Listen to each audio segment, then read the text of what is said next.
নমস্কার বন্ধুরা, আপনারা দেখছেন কণিকা রান্নাঘর। কণিকা রান্নাঘর আপনাদের অনেক অনেক স্বাগতম।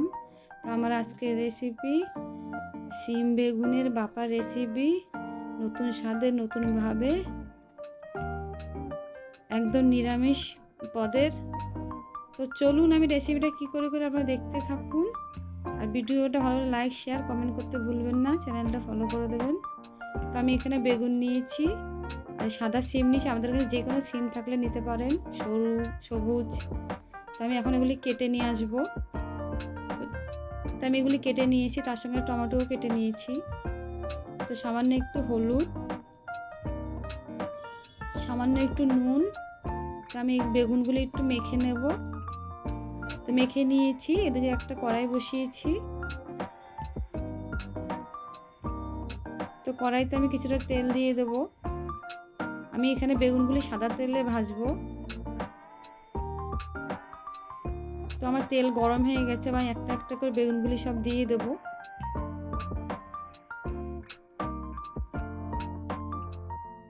তো গ্যাসটা মিডিয়াম আঁচে রাখবো। তো আমার ওই পিঠটা হয়ে গেছে, এবার উল্টিয়ে দেব।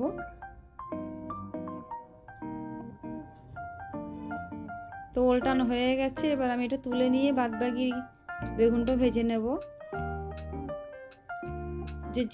যে কড়াইতে আমি বেগুন ভেজেছি, ওই কড়াইতে আমি সিমটাও ভেজে নেব ওই তেলের ভিতরে।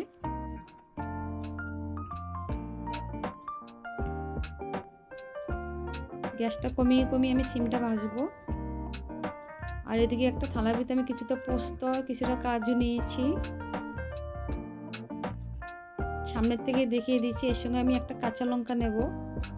তো আমি এবার দুটো একসঙ্গে বেটে নিয়ে আসবো। তো বাটা হয়ে গেছে, আর বাটিতে ঢেলে নিয়েছি আমি। তো আমার সিমটা ওদিকে ভাজা হয়ে গেছে, এবার তুলে নেব।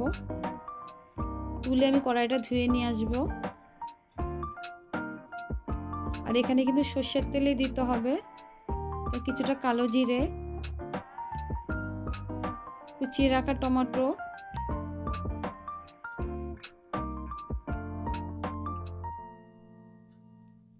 তো টমেটোটা একটু ভাজতে ভাজতে আমি ভাজা হয়ে গেছে। এবার স্বাদ অনুযায়ী একটু নুন দেব। নুনটা দিলে টমেটো আরো ভালো সিদ্ধ হবে। বেটে রাখা কাজু পোস্তটাও দিয়ে দেব, দিয়ে একটু ভালো করে সাঁতলিয়ে নেব।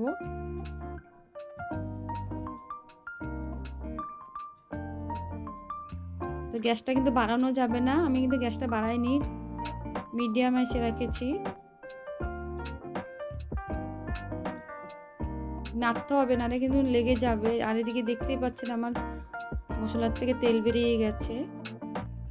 যেহেতু এখানে কাজু দেওয়া আছে, একটু নাড়তে হবে বারবার।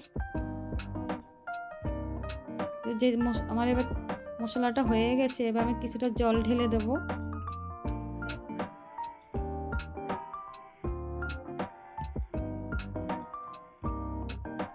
একটা চামচ চিনি। এবার ঝোলটা আমি একটু ফুটতে দেবো। যেহেতু ঝোলটা ফুটে গেছে, এবার আমি সিম আর বেগুনটা ঢেলে দেব।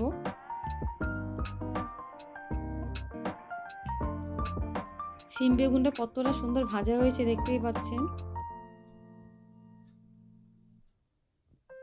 আমি এটা কিন্তু বেশি নাড়বো না। তো এবার আমি ঝোলটা ভালো করে ফুটতে দেব।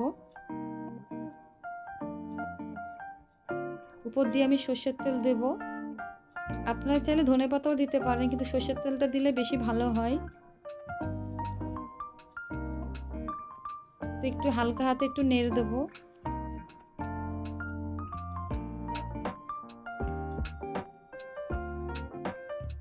তো আমার রান্নাটা হয়ে গেছে, এবার আমি নামিয়ে দেব। এর থেকে বেশি শুকাবো না, তো আমি একটা পাত্রে নামিয়ে দিয়েছি। তো সিম বেগুনের ভাপা রেসিপিটা কেমন হয়েছে অবশ্যই কিন্তু বাড়িতে বানিয়ে খেয়ে কমেন্ট করে জানাবেন। আর ভিডিওটা ভালো লাগলে লাইক শেয়ার কমেন্ট করবে, চ্যানেলটাকে ফলো করতে ভুলবেন না। আজকের মতো নমস্কার।